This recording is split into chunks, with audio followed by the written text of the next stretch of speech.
on there. Concert cost any money? Like, really? Which, I missed that one.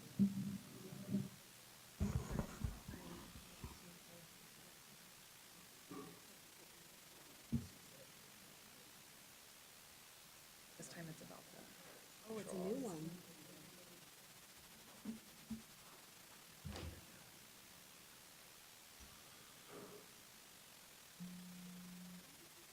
You know, Chelsea, and then the teacher, and then.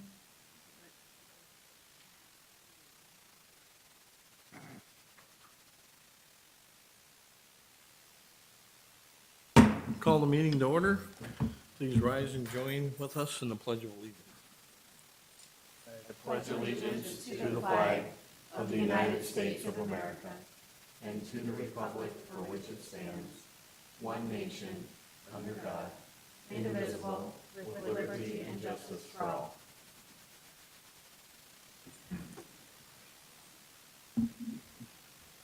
Welcome. Need to note that Board Member Alberti is in Pier attending some business, so he won't be with us today. Is there any persons wishing to address? Okay.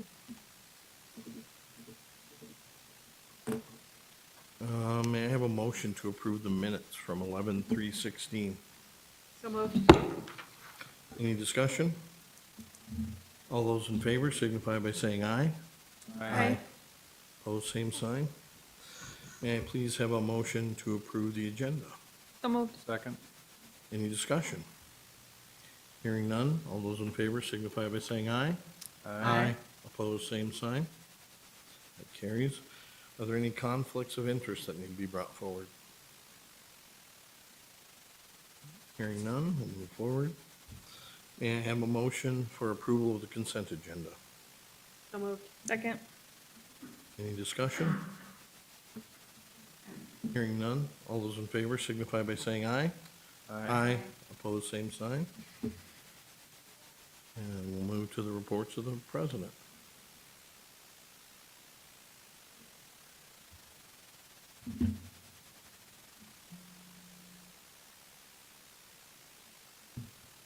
Good afternoon, President Tolke, members of the board. It's my pleasure today to introduce the members of our horticulture team who are here for the academic report and overview to give you. So we have Kate Parkinson with the Landscape Technology Group. We have Ginger McNichol with horticulture and Corey Borgen that heads up our sports turf program. And I will turn the mic over to these folks. Thank you.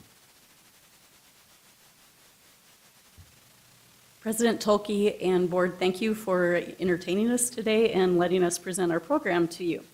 I'm going to lead into our program. We'll do it together. We are the Horticulture Technology Department, and we offer 3 degrees. The 3 degrees are all 2-year degrees. We have Horticulture Technology, Landscape Design Technology, and Sports Turf Management. This is a little different.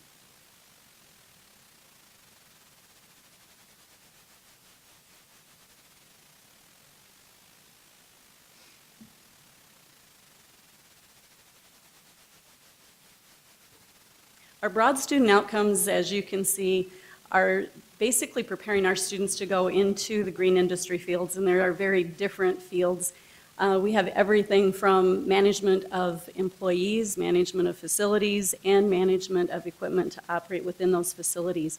Our students need to know not only how to grow and prepare plant material, but we also need to train them to be safe on equipment and how to train and have good employees producing quality products.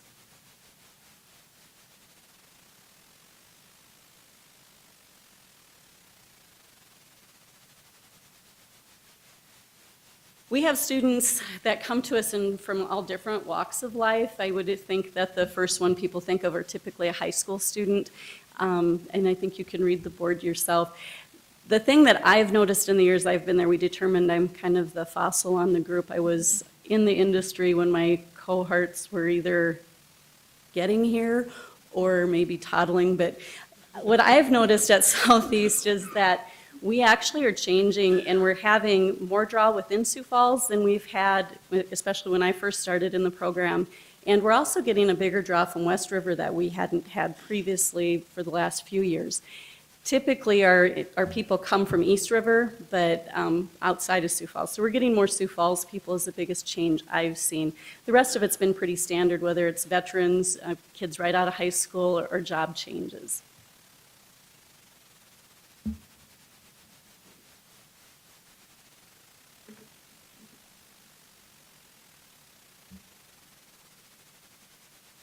Going on to the landscape design career opportunities, I'm going to tie these together probably with horticulture because the 2 degrees really aren't that terribly different. There's a lot of jobs they can do. Most of them are going to take place within private industry, and it's going to be design, installation, landscape crew foreman, maintenance. Where I'm really seeing kind of a big gap within our industry for the landscape portion is we need really good quality foremans that know how to run equipment, run crews, and also manage materials so that jobs can come in on budget. That's always helpful for everyone. We also have some other types of jobs people don't consider. A lot of our students do qualify for Department of Ag jobs, which would be things like conservation officers and arborists. I went to a high tunnel meeting a few years ago, ran into a student who was actually a sports turf management graduate who was working for the USDA for the government's high tunnel program for farmers. So I think a lot of the kids graduate and don't really realize directions they could potentially take.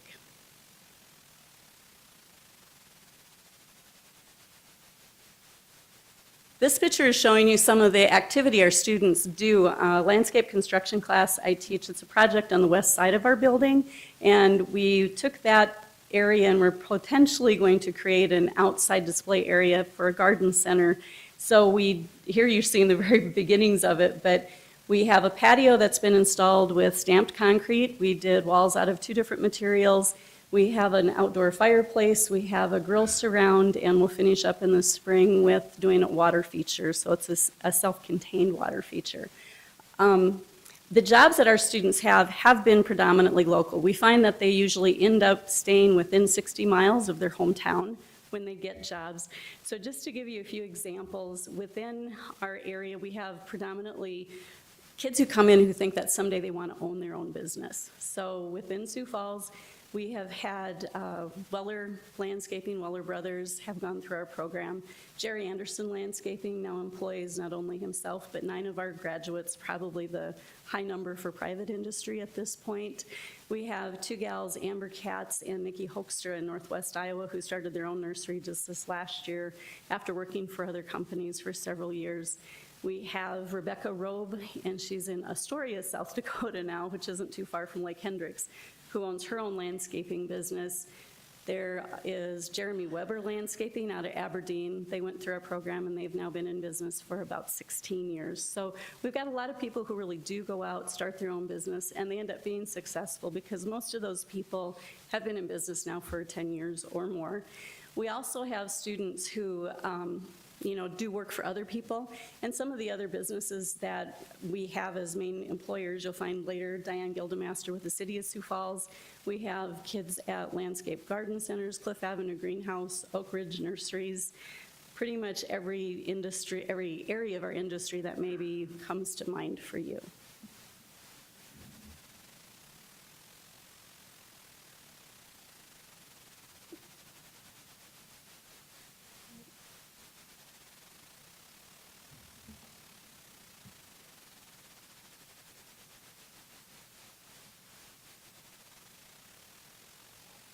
Hello, I'm Ginger McNichol. I'm actually the horticulture instructor.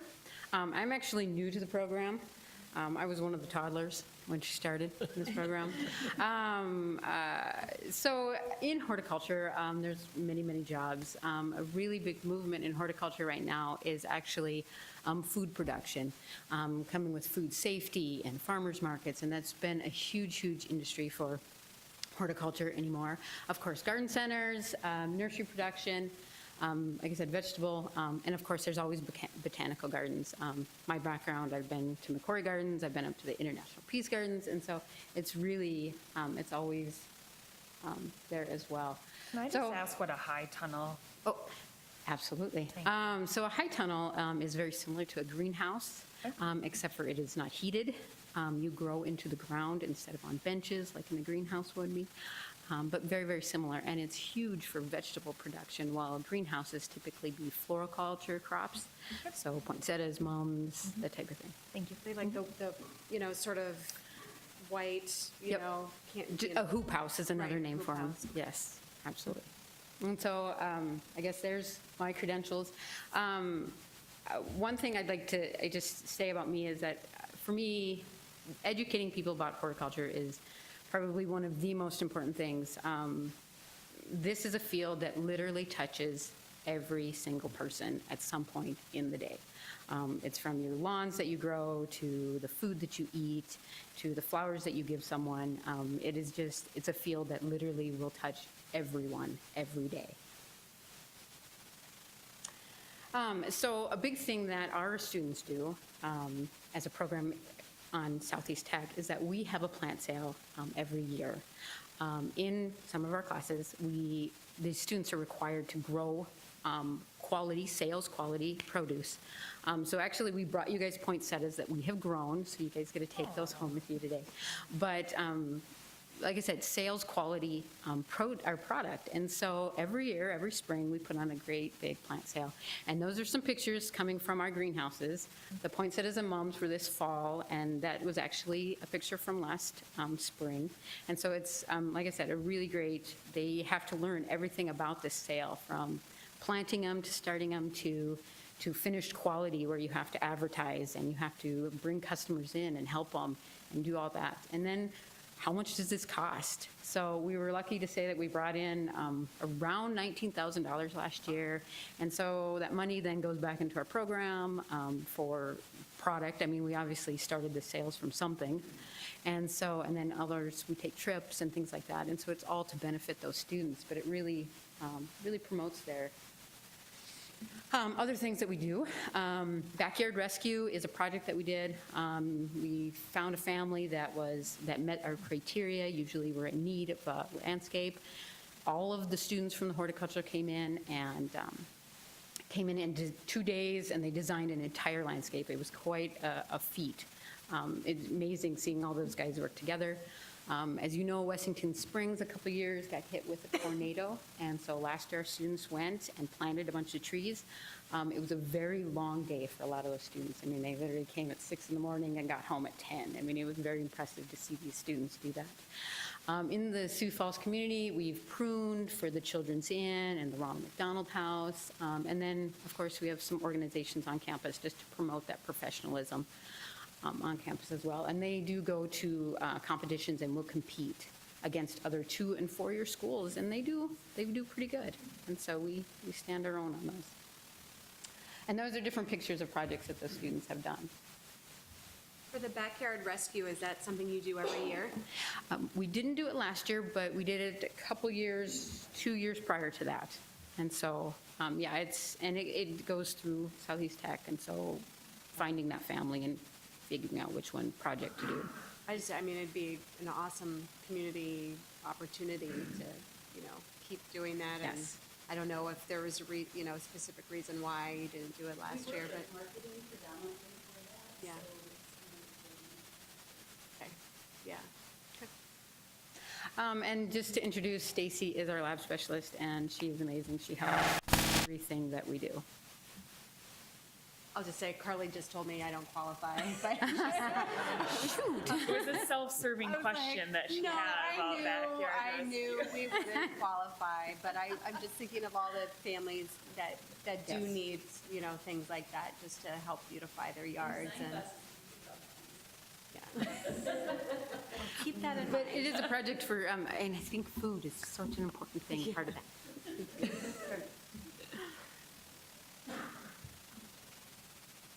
Okay, thank you. My name's Corey Borg. I'm the sports turf management instructor at Southeast Tech. I've been teaching at Southeast Tech for 14 years. I have over 20 years of turf experience working within the industry. And prior to coming to Southeast Tech, I was the golf course superintendent at Prairie Green Golf Course here in Sioux Falls. With those 14 years, I guess the most rewarding part that I would have would be seeing some of our students that have graduated, they go on, they work their way up into management positions, and several of them have come back and they come to me looking to hire their employees. A really cool story there would be a graduate that worked his way up, and he was the golf course superintendent at the Links of North Dakota. Beautiful golf course right on the Missouri River up by Williston, North Dakota. And he was the golf course superintendent. He had graduated from our program, and he chose to send one of his employees back to Southeast Tech so that they could get their turf degree. And he said, if you go back to Southeast, get a degree, we'll move you up and put you into a position of management. And it just so happened that student that was a superintendent moved on to a different job. So that student, when he did graduate, was able to move right into the superintendent's position up there at the Links of North Dakota. So I think it's a good thing to say on how, once they graduate from our programs, they do believe in our programs and the value of it. We have an excellent lab right on site that I think some people in the community aren't aware of. But we do have a par 3 golf hole right on campus at Southeast Tech. And this is a picture just looking at a pitching mound that we use during class labs. And then there's a putting green there and a bunker and a fairway and everything. I have students in all of my classes, whether it's soils, pest management, turf management. We use that lab to do all kinds of different experiments. The other picture on the top right would show some of the involvement with industry in the community.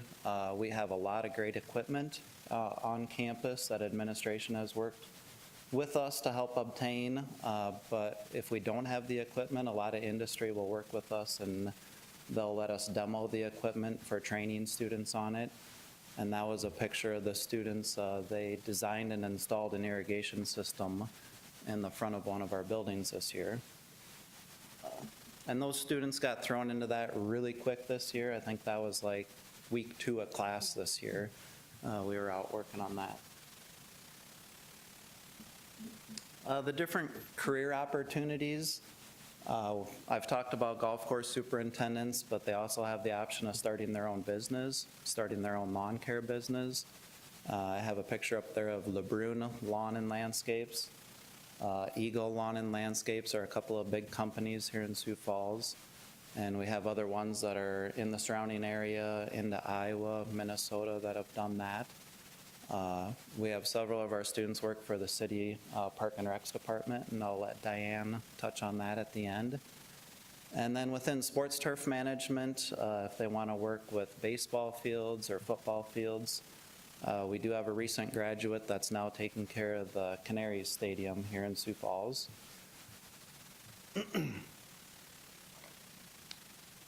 To touch on some of our success stories within the turf program here, I just want to show an example of how our students really can make it all the way to the top. This is a graduate of ours that has worked his way up all the way to Major League Baseball, and he is now the director of field operations for the New York Mets at Citi Field. And he had the opportunity to prep the field for a World Series last year. We were really hoping they would make it to the World Series again this year, and he was hoping they'd win because then he would get a World Series ring along with it.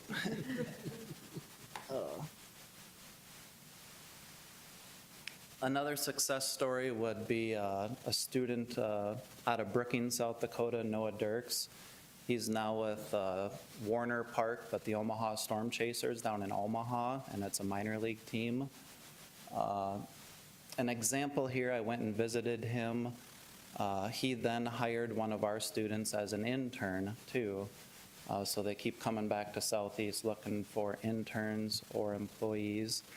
When I was down there visiting with him, I saw the value and the importance of our general education classes too, and their communication skills. I was really impressed with Noah when I was there. He had to deal with some of the pitchers complaining about things, and how he handled his communication skills with them, I thought said something about our classes at Southeast Tech too for general education. To move on to some of our enrollment data and retention graduation, we typically start with about 32 students within our programs. We have an average retention rate of about 68%, as high as 82% some years. The graduation rate, we average about 32 graduates. The placement, 99% of our students are employed, with 91% of them employed within our related field. And their salaries, the data shows that they start out at about $12.67. But I'd like to stress that that salary can change really quickly within our industry. It's not uncommon within 2 or 3 years for that salary to almost double. And I think maybe Diane can touch on that a little bit with how some of the students have moved up within the city Park and Rec department.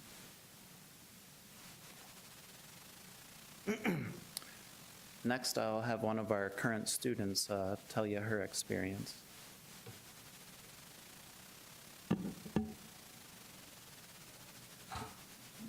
Hi, I'm Kathy Airy. I'm definitely not the traditional student right out of high school out at Southeast Tech. My situation was kind of a forced upgrade when Capital One closed down. Chose to go back to school within a couple programs that were offered. And it was probably the best thing that ever happened to me. I'm going what I consider from a job that I really didn't like, did it for a paycheck, to hopefully a career of something that I've always loved to do. The reason that I went back to school is pretty basic. The thing with choosing Southeast Tech was kind of by chance more than anything. I was flipping through a catalog when Southeast Tech rep was out at Capital One for a job fair looking at business classes, thinking, we have a little bit of money. I should get something, going, enhance my skills a little bit so I can move up into something else. There are 700 and some of us looking for a job all at the same time, and saw that Southeast had a horticulture program. And the light kind of went on at that point, and it was like, oh, maybe I don't have to take a business job. Not that there's anything wrong with it, but I've done it for a long time, and it's not the thing that makes me smile when I get up in the morning. So I was excited to move into that, and then once Kate gave me a chance to try in one of the first classes that I was there, a little bit of landscape design, I decided to double it up and do both the horticulture technology and the landscape design. So that's what I'm aiming for at this point. I did have my doubts when I first started. It's been a long time since I've been in school, and that was up until I met Ginger and Kate at Jumpstart and had just a short conversation with them. And I feel like the whole group, Corey, Kate, and Ginger, have all kind of taken me under their wing. But I see them do that with everybody. I think it's a really unique setting. That's not always what you get when you go back to school, regardless of what your age is. So I think it's a pretty amazing program. So that's just what I'd like to share with you today. Thank you.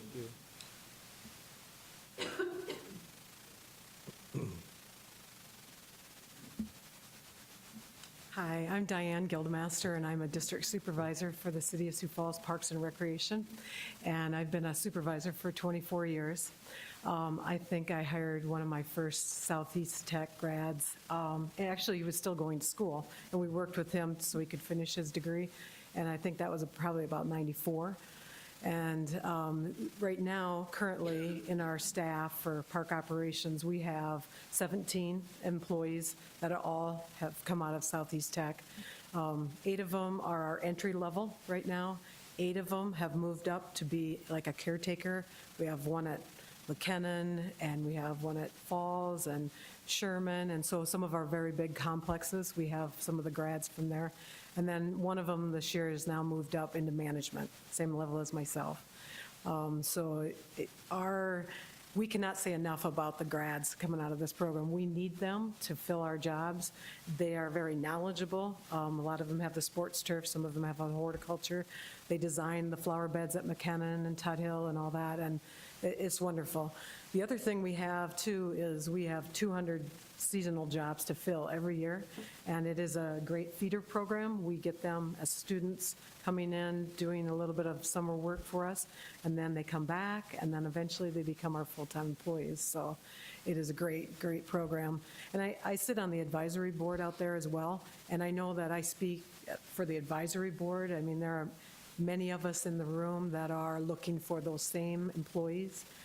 So we almost become kind of competitive when we're, in fact, I was already trying to recruit Kathy there. What are you doing next summer? So, I mean, the program is wonderful for us, and they come out with really good skills. A lot of them have taken our sports turf employees, they have made our sports field so much more than what we were doing. And so we use their knowledge, and they love it. So, I mean, it's a great program. So, and they start out, the entry-level pay is about $20,000. The second level up caretaker is about $40,000, and then the supervisor level at 60-some thousand. So for the state of South Dakota, we pay pretty well. It's a great benefits package and all that. So they've done very well, and we'll take any of them any day. Thank you.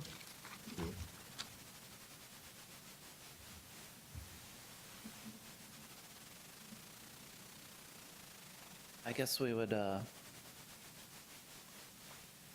end that with if there were any questions for any of us, or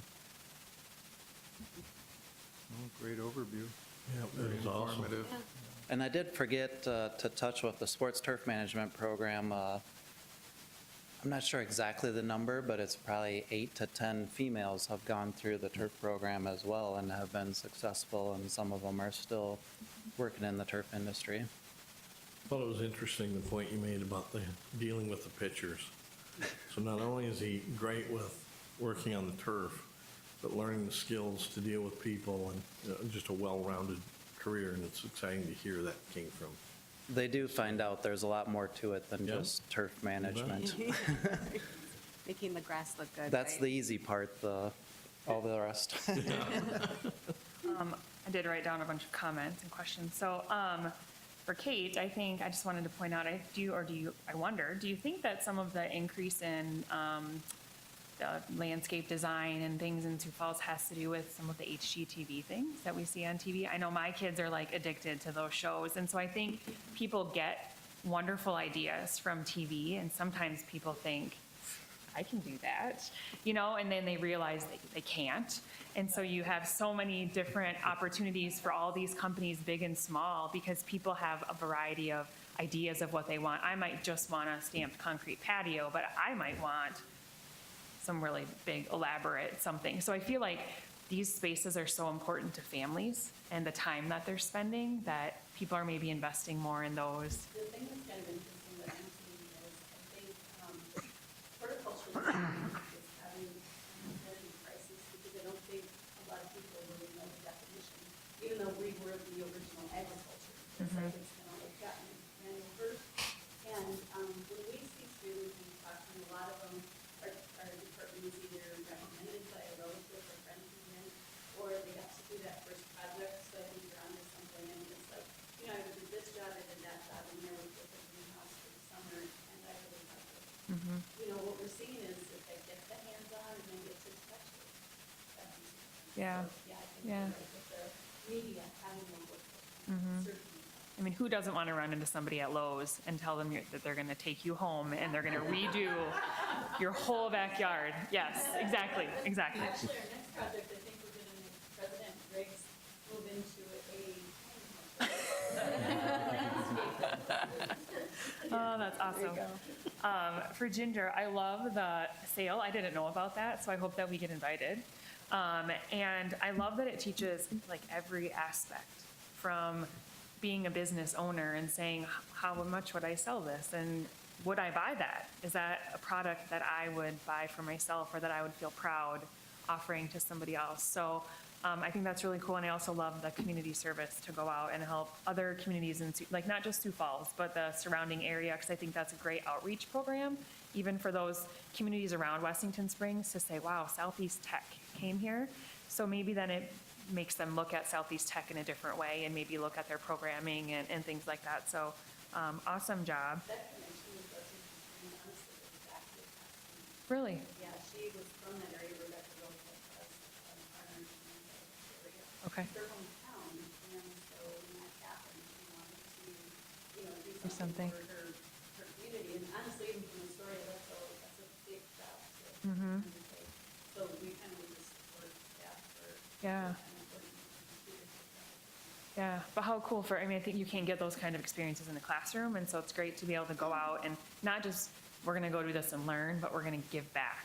It's gonna mean a lot to people who lost a lot, so I think that's really cool. For Corey, I just wanted to, I love the connections. It sounds like, and this is true for all of the programs, but so many times it's the relationship that the instructors have with the students that doesn't just bring those students back, but it brings their employees, or has them coming looking for, you talked about the people referring, if you go to Southeast, we want you to do this in our company. And so I think that speaks volumes for all of you guys who are working. I'm in that area, and the connections, I think people want that human interaction. And so it's awesome that you're all able to provide that, and that the students feel the value of that too. So congratulations on that. To Kathy, I changed my career as well. And so I think I like to tell my kids, you are never too old to decide that that's not what you want to do for the rest of your life. So congratulations to you. And I think you can tell you have a great attitude about it and a great perspective. So I think if you end up working for the city, that you'll do really well, or wherever you end up. So, and to Diane, thank you so much. I know you're on the STA Council, but you and the people of the city are really investing in our community and so supportive of the students that come from Southeast. So thank you for being the flag carrier for that, and really trying to carry that torch so that people see the value. And I think the more people do that, the better your program is going to become, the more well-known it's going to be, and we can get more people recruited in that. I was wondering two things. You mentioned a little bit about 8 to 10 women. What is the normal? I look at the staff, and there's a lot of women. So I'm curious what the makeup of the students is, of the 32-ish that are in the program. 50% guys, I've had 1 year since I was there that we were almost 50%. Okay. Okay. Do we have any recruitment efforts to try to get more women? Well, to be honest with you, I think like the food movement is really coming out there, and I get more and more girls students agreeing, and that's what they want to do. Okay. We get them in everywhere, whereas horticulture, landscaping, horticulture, is really, I mean, I have several guys that also. Sure. He actually supervisor at food. So we have a good mix, but I think more and more that food movement, I think is really important. Yeah. Directly with them. A marketing effort of any sort. Okay. The whole like farm to table, I mean, thinking of all of our restaurants in Sioux Falls and how you could make those sort of connections between your program and restaurants that might want to kind of move towards more of that. Yes, and so actually we just took a team to the local food conference in Nichols, and they showcased their culinary. I would love to have a food conference at Southeast Tech. But they really showcased that we grow it, and then this is how we eat it. And I think that it's so important, like I said, it's every single person, every day. Just watching the farmers markets throughout the town, there's not just one anymore, there's several, so I see where that, And schools are doing farm to table, garden. Yeah. And then my last question is, we live in South Dakota. So there are obviously some challenges that go along with growing things several months of our year. So I'm curious, as part of the program, it seems like so many companies have like we do landscaping, and P.S. we do snow removal. Do you have anything that is included in your program to help manage that? And is that something that's encouraged? Is that just like a no-brainer? Like, we do landscaping when it's nice out and we remove snow when it's, I don't know, any comments on that? I've had a landscape company since 2007 as well as Okay. We have done, I think Christmas decorating.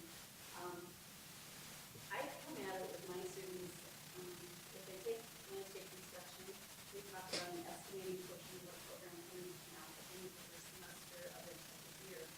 And we talk about the costs that go into your business and then thinking about exactly that you really need something that sells all 12 months, or you need to budget. You know, 'cause you can run hard and fast and you can make a good portion of your money in a certain period. Right. But then you need to manage the money that you have later. So we've talked about things that are kind of helping businesses that they could do. Sure. But I think where I see the weakness for me is I don't think young kids right out of high school have a really strong grip on financial management in general. So that's kind of the angle I take it from is, you know, instead of, you know, down on the other end, credit card bill, did you check to see if all the receipts were there? You know what everything actually has cost you. And if you know, if you kind of do stockpile, kind of like the squirrel foodification. Sure. If you kind of shift what you do. But we do talk about it. It is definitely possible to make that living within that short growing period. That management for For the off time. Sure. But there's lots of ways in horticulture also to diversify. Sure. So, you may, Christmas ornaments, or Christmas trees, that kind of thing, and so you can supplement it with your income. So you do talk about diversification. Any way that you can try to extend that season. So especially high tunnels and things like that. Sure. Well, up until one day, the rodents in my high tunnel was alive. So yeah, and so you can really, there's Very cool. where there was sometimes you have to switch and stuff. Yes.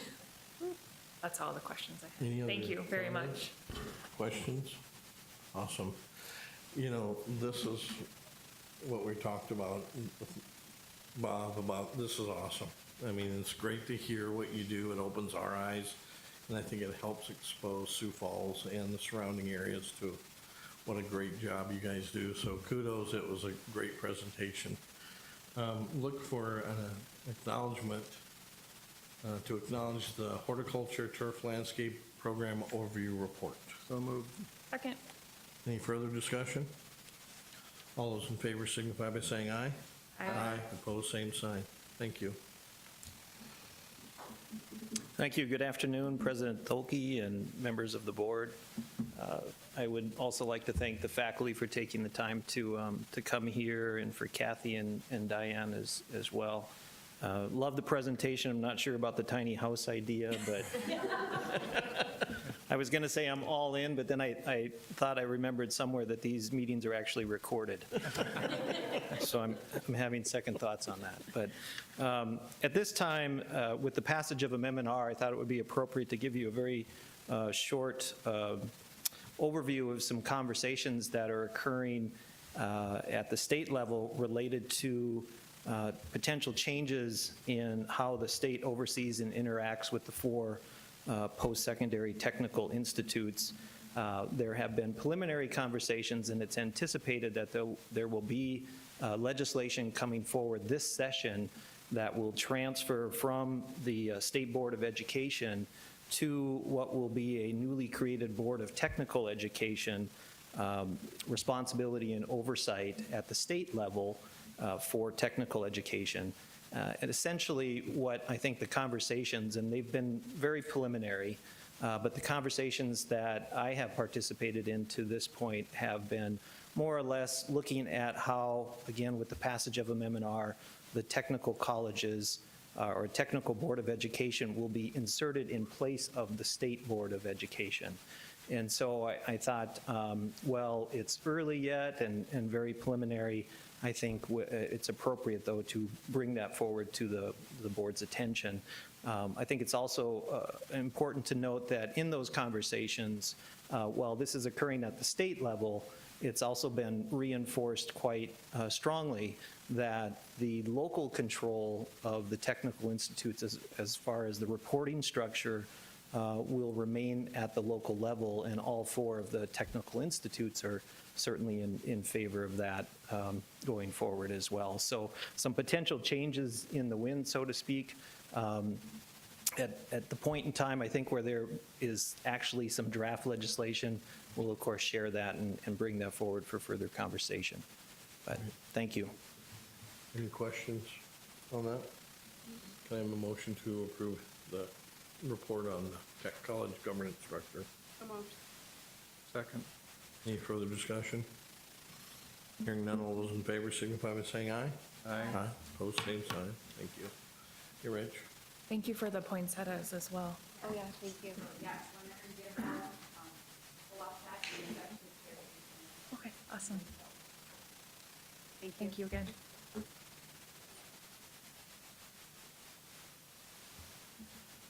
Good afternoon, President Tolke and members of the board. Just a couple comments as I'm here to present on our FY18 budgets. I wanted to, a couple initial thoughts. I've been working on budgets since 1997, and the first thought that came through my mind was 20 down, 10 to go. The second piece of it, I had thought to comment that Diane Guildmaster was proof that some of those early efforts are survivable, but I see I chased her out of here. But so maybe they weren't, so we'll have to maybe invite her back to comment on that. The executive summary really speaks to the Higher Learnings Commission involvement in Southeast Tech, and specifically the accreditation piece of it. It's very important in the sense that federal funds are tied to that accreditation in the Title IV funding that students receive through financial aid. So it's very much ingrained in what we do. And as a result of that, HLC is very concerned about the operations of universities and colleges and post-secondary institutes. So they formulated and recommended some guidelines and have some standards that they've set forth that the executive summary runs through and provides for us. So I'm just going to briefly read from this. HLC guidance requires that institutions' resources, structures, processes are sufficient to fulfill its mission, improve the quality of its educational offerings, and respond to further challenges and opportunities. Furthermore, they articulate 6 points to that end of that the Institute engages in systematic and integrated planning. The Institute allocates its resources in alignment with its missions and priorities. The institution links its process for assessment of student learning, evaluation of operations planning, and budgeting. The planning process encompasses the institution as a whole and considers the perspectives of internal and external constituent groups. The institution plans on the basis of sound understanding of its current capacity and institutional plans anticipate the possible impact of fluctuations in the institute's source of revenue. And then finally, the institution plans anticipate emerging factors such as technology, demographic shifts, and globalization. So as we formulated the goals for adopting our FY18 budget, we really tried to embody what HLC was putting forth. So we've brought forward a recommended set of budget guidelines as we work and develop the FY18 budget that will come before the full board in April. And those are to allocate resources consistent with the goals and objectives of the strategic plan, allocate our resources to create a culture of continuous improvement and service excellence in support of Southeast Tech's mission, optimize the quality of budget information available to decision makers, engage stakeholders at all levels and provide avenues for input, evaluate historical revenue performance and the historical cost expenditures, allocate resources efficiently, effectively, and equitably across the Institute, incentivize revenue innovation and program development, and then finally, maintain existing reserves and align requested program expenditures with anticipated revenues. So hopefully we've captured what it is that HLC is. My 2 counterparts or co-workers that are much more involved in the HLC aspect of it seem to feel we've embodied that aspect of it. So we're bringing forth this recommendation of adoption of these guidelines as we develop the budget. The second piece of the presentation or report today relates to the budget timeline. And we move a little bit differently than what things do on the K-12. side of it, but this is really recognizing some of the work that we've already started to do in terms of evaluating our existing staffing and just cost center assignments. That's just accounting stuff that we're pointing people in the right direction and making those adjustments. We're beginning to identify new employee requests, and we'll work to finalize what do we think we can do with the programming that we're going to offer. We break apart a little bit in some of our timelines and the way that we do things. We don't have as many funds that we're dealing with, so we approach some of it differently.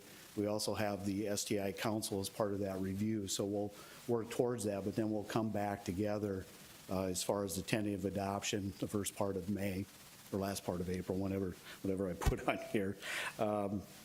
Public hearing on April 5th. That'll be the tentative adoption, and then we'll do the final approval, and we'll be back in line with the K-12 system of doing that in July. So this is our recommended timelines as well. Questions? Any questions for Rich? I think I need a motion to approve the budget guidelines, timeline, and the process for the FY18 budget. So moved. Second. Any further discussion? Hearing none, all those in favor signify by saying aye. Aye. Opposed, same sign. Great. Thank you. Thanks.